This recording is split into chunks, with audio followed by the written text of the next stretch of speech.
Hello everyone, কী অবস্থা সবার? সবাই কেমন আছেন? আমি মৃন্ময়ী যশোর থেকে বলছি। নতুন একটি ব্লগ নিয়ে আবারও হাজির হয়ে গিয়েছি। আমার ইউটিউব চ্যানেল টি উইথ মিতে সবাইকে ওয়েলকাম করছি। নতুন একটা সকাল শুরু করলাম। অলরেডি আমি রেডি হয়ে গিয়েছি আমার কাজের জন্য। প্রচণ্ড গরম, তো এই গরমে আসলে রেডি হওয়াটা খুবই কষ্টকর।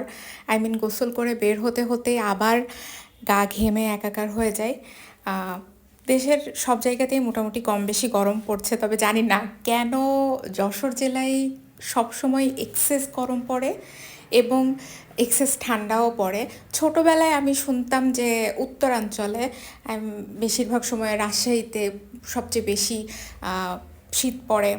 তো এরপরে বড় হয়ে দেখছি যে সবসময় শীত যশোর এলাকাতেই, বিশেষ করে চুয়াডাঙ্গায়ও এবছর সর্বনিম্ন তাপমাত্রা ছিল এবং যশোরে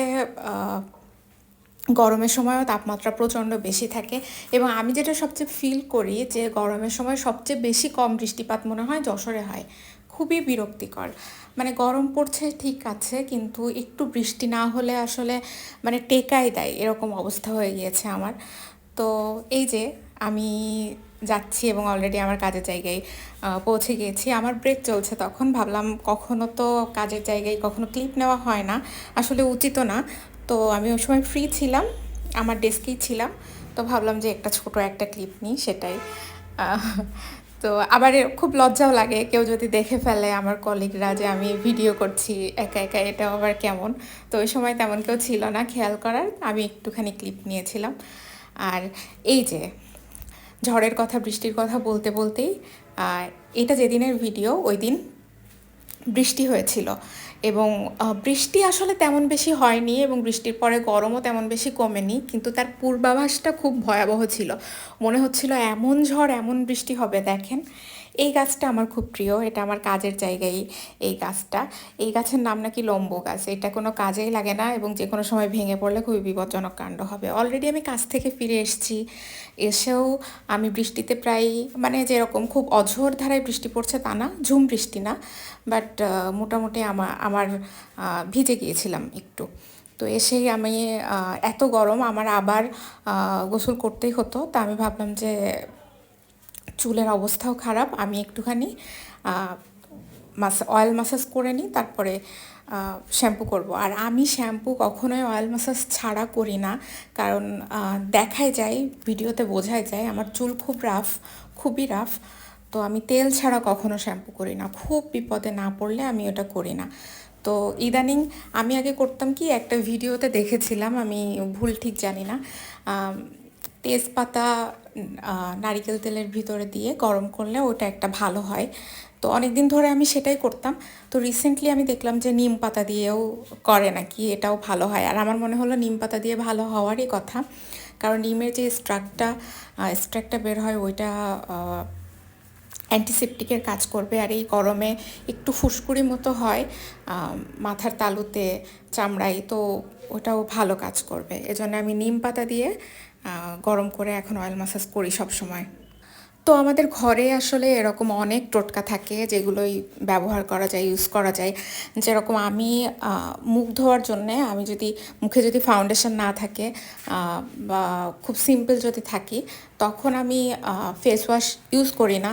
আমি আমার বাথরুমে বেসন, চালের গুঁড়ো আর অল্প একটু হলুদ মিক্স করে রেখেছি, আমি ওইটা দিয়েই হালকা করে মুখটা মাসাজ করে ধুয়ে নিই। যদি আমার মুখে ফাউন্ডেশন না থাকে, আমি কখনোই ফেস ওয়াশ ইউজ করি না। এই কারণে দেখা যায় একটা ফেস ওয়াশ আমার বহু দিন চলে যায়। তো আমাদের ঘরেই এরকম অসংখ্য টোটকা থাকে। আপনারা আমাকে কমেন্ট করতে পারেন, জানাতে পারেন আপনারা কি কি জানেন, বা চুলের জন্য কোনটা উপকারী, বিশেষ করে রাফ চুলের জন্য। রাফ চুলটা সফট করতে, ম্যানেজেবল করতে, যেমন আমার খুবই, মানে আমার চুল একদমই ম্যানেজেবল না, আমার খুব মেসি হেয়ার আমার চুল। আর যেদিন শ্যাম্পু করে শুকানোর পরে তো ওফ বাবা, কোনোভাবেই ম্যানেজ করা যায় না তাকে। তো আর এই গরমে এই যে আমি এভাবে একটা বান করে পাঞ্চ ক্লিপ দিয়ে রাখতেই কমফোর্টেবল। আমি বাইরেও যাই এভাবে, কারণ প্রচণ্ড গরমে বাইরে যদি চুল ভেজা থাকে তাহলে তো ছেড়ে যায়, চুল শুকিয়ে গেলে আমি আমার ওখানে যেও আমি এইভাবে বেঁধে ফেলি। এটাই আমার কাছে সবচেয়ে আরামদায়ক। মানে ঘাড়ের কাছে চুল থাকলে যে এত গরম লাগে। আচ্ছা, আপনাদের তো অবশ্যই এই কয়দিনের ভিতরে আপনাদের অঞ্চলেও টুকটাক বৃষ্টি হয়েছে। আহ, তো আপনারা কে কোথা থেকে দেখছেন এবং এই গরমে কেমন আছেন, সাবধানে থাকছেন কিনা আমাকে জানাবেন। আর আমি যে এখন যেটা পরে আছি ম্যাক্সি, এটা আমার কাছে বেশ আরামদায়ক লাগে। এর কাপড়টা বেশ নরম, গরম হলে আমি এটা পরি। এবং আর একটা কিনবো ভাবছি, যদিও এই জিনিসটা দেখতে ভালো লাগে না, মানে ম্যাক্সিটা দেখতে ঠিক সুবিধার না, আমার পছন্দ না আর কি। আর তাছাড়া আমি গেঞ্জি ট্রাউজার এটাতে পরেই কমফোর্টেবল, আমার এটাই আরামদায়ক লাগে। ইভেন আমি তো হোস্টেলে থাকতাম, হোস্টেলে থেকেছি এইচএসসির পরের থেকে। তো সেই আমার হোস্টেল জীবন শুরু।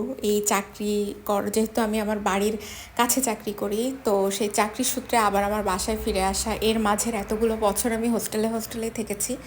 তো ওই হোস্টেলে যাওয়ার পর থেকে আমার গেঞ্জি ট্রাউজার পরে যে এই এত বছরের অভ্যাস হয়ে গেছে না, আমি বাসায় কিছুতেই পারি না গরমের সময় কিংবা রাতে শোবার সময় অন্য কিছু পরে থাকতে। আমার খুবই আনকমফোর্টেবল ফিল হয়।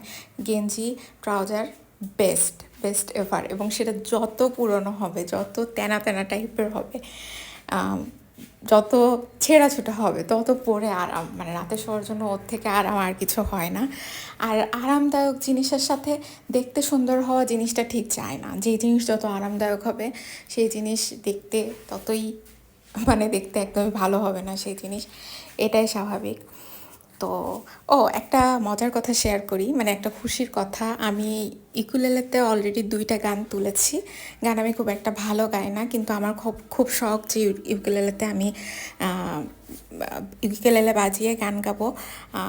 মানে এরকম না, ইউকুলেলেটা আমি এমনভাবে শিখবো যেন যে কোনো গানই আমি ইউকুলেলেতে বাজাতে পারি, এরকম। এখন এমনিতে আমি কর্ডগুলো দেখে তুলেছি, বাট তার মানে এই না আমি যে কোনো গান শুনেই নিজে নিজে তুলতে পারি। কিন্তু আমি চাই যে এরকম হোক, এরকম আমি পারি যে যে কোনো গান শুনে আমি যেন ইউকুলেলেতে তুলতে পারি। তো অনেক বকবক করে ফেলেছি আজকে, ভিডিওটা এখানেই শেষ করছি। আপনারা সবাই ভালো থাকবেন, সুস্থ থাকবেন, গরমে অনেক সচেতন থাকবেন, বেশি বেশি করে পানি খাবেন। এই গরমে অসুস্থ হওয়া যাবে না, সবাই খুব কেয়ারফুল থাকবেন। আর আমার পাশে থাকবেন, like comment share and subscribe করবেন প্লিজ। আজকের মতো আসছি, আবারও একদিন নতুন একটা ব্লগ নিয়ে হাজির হয়ে যাব। টাটা।